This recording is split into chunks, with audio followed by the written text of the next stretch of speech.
வணக்கம், welcome to the channel recipes desk. இன்னைக்கு நம்ம வீட்டில் எப்படி ஈஸியாக நாச்சோஸ் செய்கிறது அப்படின்றத பார்க்கலாம்.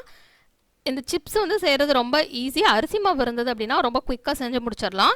ஃபஸ்ட்டு நம்ம இந்த டிஷ்ஷுக்கு என்னென்ன பொருட்கள் தேவை அப்படின்றத பார்த்துடலாம். அதுக்கப்புறம் எப்படி செய்கிறது அப்படின்றத இந்த வீடியோவில் பார்க்கலாம். அதுக்கு முன்னால் இந்த ரெசிபீஸ் டெஸ்க் சேனலை நீங்கள் இன்னும் சப்ஸ்கிரைப் பண்ணல அப்படின்னா ரெட் கலர் சப்ஸ்கிரைப் பட்டனை கிளிக் பண்ணிக்கோங்க. பக்கத்தில் இருக்கிற அந்த பெல் ஐக்கானே சேர்த்து கிளிக் பண்ணிக்கோங்க. அப்போ தான் நான் இனிமேல் போடுற வீடியோஸ் எல்லாமே உங்களுக்கு உடனுக்குடன் கிடைக்கும்.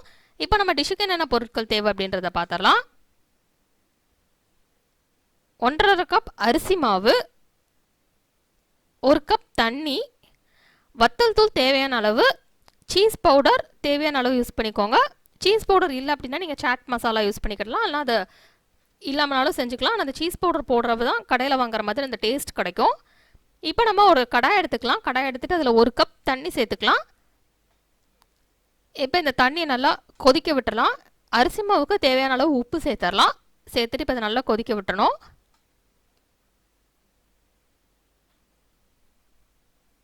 இப்போ உப்பு சேர்த்தாச்சு. இப்போ இந்த தண்ணி நல்லா கொதிக்கட்டும். இது நல்லா கொதிச்சதுக்கப்புறம் இதில் அரிசி மாவு சேர்த்துடலாம். இப்போ இது நல்லா கொதிக்க ஆரம்பிச்சிருச்சு. இப்போ அந்த அரிசி மாவை சேர்த்து இதை நல்லா மிக்ஸ் பண்ணி விட்டுறலாம்.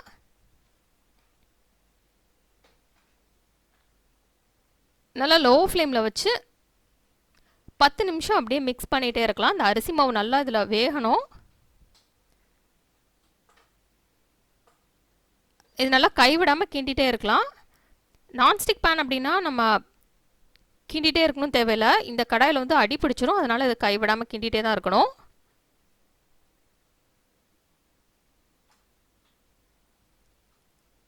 இதே மாதிரி நம்ம நல்லா லோ ஃப்ளேமில் வச்சு ஒரு 10 நிமிஷம் இதை மிக்ஸ் பண்ணலாம்.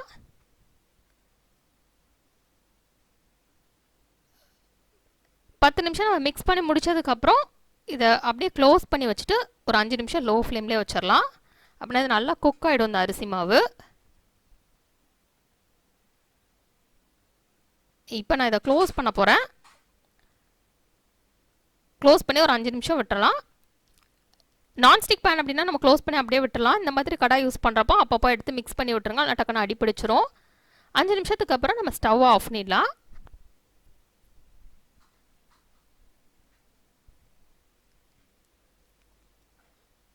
இப்போ இந்த ஸ்டவ்வை ஆஃப் பண்ணிடலாம். இப்போ இது அப்படியே இருக்கட்டும். கொஞ்சமாக நம்ம கையில் பிடிக்கிற மாதிரி சூடு வந்தோடனே நம்ம இதை அப்படியே சப்பாத்திக்கு மாவு பிசைகிற மாதிரி நம்ம பிசைய ஆரம்பிச்சிடலாம்.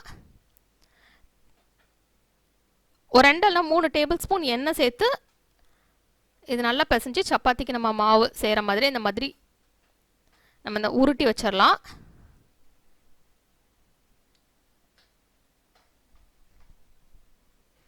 இப்போ அதை நல்லா உருட்டியாச்சு. இப்போ இதை அப்படியே வச்சுட்டு ஒரு 1/2 அன் ஹவர் நம்ம இதை க்ளோஸ் பண்ணிடலாம். 1/2 அன் ஹவர் கழித்து நம்ம ஓப்பன் பண்ணி செய்ய ஆரம்பிக்கலாம். ஏன்னா 1/2 அன் ஹவர் கழிச்சுன்னா அந்த எண்ணெய்லாம் நல்லா ஊறினதுக்கப்புறம் நமக்கு ஈஸியாக அது உருட்ட வரும். அதனால் அது அப்படியே 1/2 அன் ஹவர் மூடி வச்சிடலாம். இப்போ 1/2 அன் ஹவர் கழிச்சுட்டு நம்ம ஓப்பன் பண்ணிடலாம். இப்போது இதில் வந்து நம்ம சின்ன சின்ன உருண்டைகளாக உருட்டி நம்ம நார்மலாக சப்பாத்தியை விரிக்கிற மாதிரி இதையும் விரிச்சிடலாம். இப்போ இதை உருட்டியாச்சு. அரிசி மாவு கொஞ்சம் கொஞ்சமாக நம்ம சேர்த்து இதை விரிச்சிடலாம்.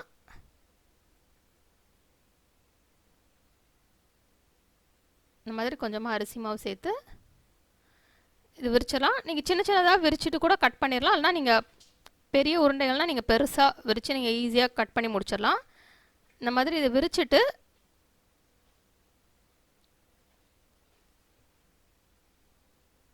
இப்போ இந்த ஓரத்தெல்லாம் பீஸா கட்டர் வச்சு நம்ம கட் பண்ணிடலாம். இல்லை நீங்கள் நைஃப் வச்சும் கட் பண்ணலாம். ஆனால் கத்தி வச்சு கட் பண்ணுறப்போ நமக்கு இவ்வளோ ஈஸியாக வராது. பீஸா கட்டர்னால் ஈஸியாக வந்துடும். இது மீதம் ஓரத்தில் வர்றது எல்லாத்தையுமே நம்ம எடுத்து அடுத்த நம்ம உருண்டையோடு சேர்த்து நம்ம திருப்பி நம்ம விரிக்க ஆரம்பிச்சிடலாம். இந்த மாதிரி நம்ம ஒரு ட்ரையாங்கிள் ஷேப்பாக கட் பண்ணிக்கலாம்.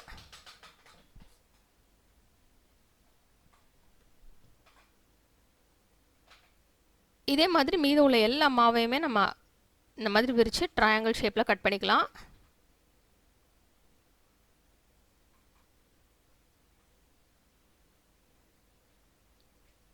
இப்போது இதில் நீங்கள் இப்படி டூத் பிக் வச்சும் குத்தலாம், இல்லைன்னா நீங்கள் வந்து ஒரு ஃபோர்க் வச்சு கட் பண்ணுறதுக்கு முன்னாலே குத்திட்டீங்க அப்படின்னா அதுவும் ஈஸியாக இருக்கும்.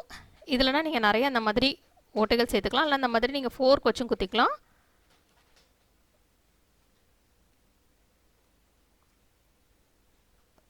எது உங்களுக்கு பிடிச்சிருக்கோ நீங்கள் அந்த மாதிரி செஞ்சுக்கலாம். இப்போ இதை வந்து அப்படியே கட் பண்ணிடலாம்.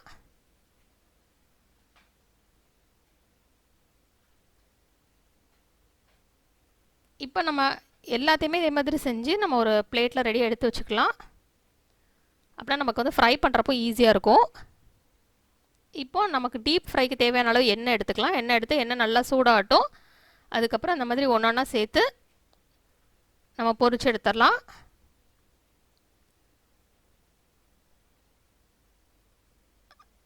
நல்லா ரெண்டு சைடுமே ஃப்ரை ஆகட்டும். ஃப்ரை ஆனதுக்கப்புறம் இதை அப்படியே எடுத்து ஒரு டிஷ்யூ பேப்பரில் இதை அப்படியே வச்சிடலாம். அப்படின்னா ஆயில் இருந்ததுனாலும் ட்ரெயின் ஆயிரும். இதே மாதிரி மீதம் உள்ள எல்லாத்தையுமே நம்ம ஃப்ரை பண்ணி எடுத்துடலாம்.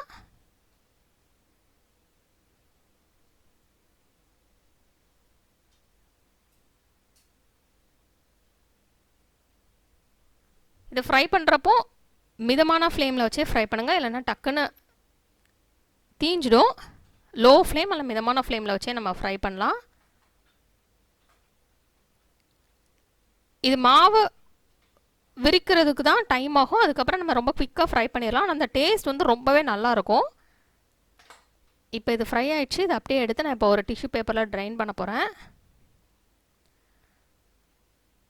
மீதம் உள்ள எல்லாத்தையுமே பொரிச்சதுக்கப்புறம் இதில் வந்து நம்ம சீஸ் பவுடர், வத்தல் தூள், உப்பு சேர்த்துடலாம். இப்போ எப்படி இதில் வந்து சீஸ் பவுடர்லாம் வத்தல் தூள் எல்லாமே சேர்க்குறது அப்படின்றத பார்க்கலாம். ஒரு பாக்ஸ் இந்த மாதிரி எடுத்து வச்சுக்கோங்க. எடுத்து வச்சுட்டு இதில் தேவையான அளவு சீஸ் பவுடர் சேர்த்துக்கலாம். சேர்த்துட்டு வத்தல் தூளும் தேவையான அளவு சேர்த்துக்கலாம். நெக்ஸ்ட் இதில் இந்த சீஸ் பவுடருக்கும் வத்தல் தூளுக்கும் தேவையான அளவு கொஞ்சமாக உப்பு சேர்த்துடலாம். ஆல்ரெடி இந்த அரிசி மாவுக்கு தேவையான உப்பு நம்ம அதில் சேர்த்தாச்சு. இப்போ இதுக்கு தேவையான உப்பு மட்டும் சேர்த்தா போதும். இப்போ இந்த சிப்ஸ் எல்லாம் வந்து ரொம்ப ஆறி இருக்கக்கூடாது, அப்படின்னா இதில் ஒட்டாது. கொஞ்சம் சூடாக இருக்கிறப்பே இதில் வந்து நம்ம போட்டு மிக்ஸ் பண்ணி வச்சிட்டோம் அப்படின்னா தான் இந்த சீஸ் பவுடர், வத்தல் தூள் எல்லாமே நல்லா அதில் ஒட்டிக்கிடும். இப்போ இதை நல்லா எல்லாத்தையுமே மிக்ஸ் பண்ணி விட்டலாம். சீஸ் பவுடர் உங்ககிட்ட இல்லை அப்படின்னா நீங்கள் சாட் மசாலா யூஸ் பண்ணலாம், இல்லைனா வெறும் வத்தல் தூள் உப்புமே நீங்கள் யூஸ் பண்ணிக்கிடலாம். ஆனால் அந்த சீஸ் பவுடர் சேர்க்குறப்ப தான் நமக்கு வந்து கடையில் வாங்குகிற நாச்சோஸ் டேஸ்ட் வரும். இப்போ நம்ம இதில் நம்ம ஃப்ரை பண்ணி வச்சுருக்கிற எல்லாத்தையுமே மொத்தமாக உள்ளே சேர்த்துடலாம். சேர்த்துட்டு இப்போ இதை அப்படியே க்ளோஸ் பண்ணிவிட்டு நம்ம ஷேக் பண்ணிடலாம். அப்படின்னா ஈஸியாக எல்லாத்து மேலேயுமே நல்லா ஈவனாக ஒட்டிக்கிடும் சீஸ் பவுடர், வத்தல் தூள்லாம். இப்போ இதை க்ளோஸ் பண்ணிவிட்டு இப்படி நல்லா ஷேக் பண்ணி விட்ருங்க.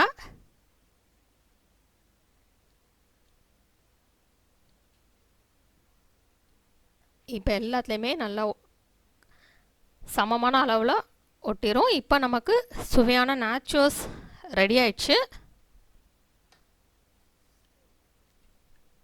இப்போ பார்த்தீங்கன்னா எல்லாத்துலேயுமே ஈவனாக ஒட்டியிருக்கு. இந்த ரெசிபியை நீங்கள் ட்ரை பண்ணி பாருங்கள்.